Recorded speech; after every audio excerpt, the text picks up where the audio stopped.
अगर आप भी चाहते हैं कि आरसीएम म्यूजिक के वीडियो सबसे पहले आप तक पहुंचे, तो लाल बटन को दबा के चैनल को सब्सक्राइब जरूर करें और साथ में बेल आइकन को दबाना ना भूलें। Mix by DJ Ramakant.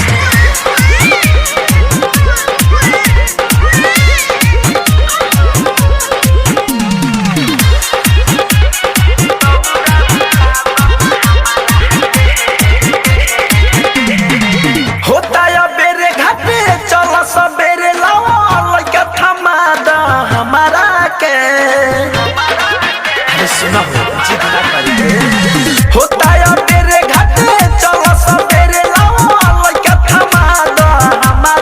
के। बाहर तू भूखल ताहर मुँह बाटे सुखलावा दौड़ा उठा दो ना हमारा के। बाहर तू भूखल ताहर मुँह बाटे सुखलावा दौड़ा उठा दो ना हमारा के।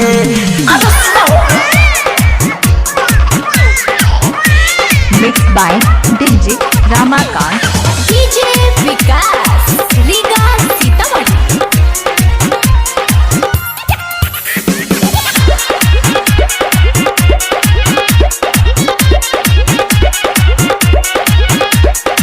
छठी मैया के तू हुआ से धला होई है सहैया विश्वास से कला। महिमाया पार बाटे जानत जहाने बाटे चलो ना छठी माई के पास चलो।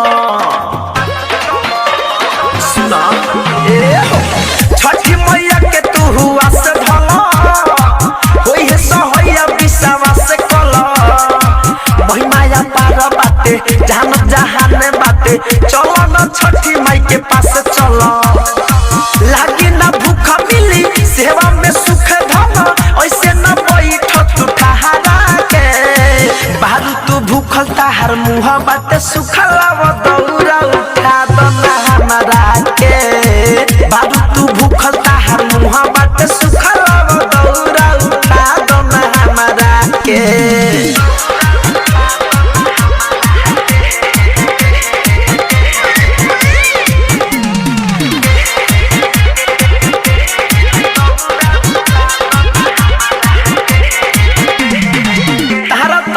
ना बुझाते बाटे सभे तो दौड़ा लेके जाते बाटे।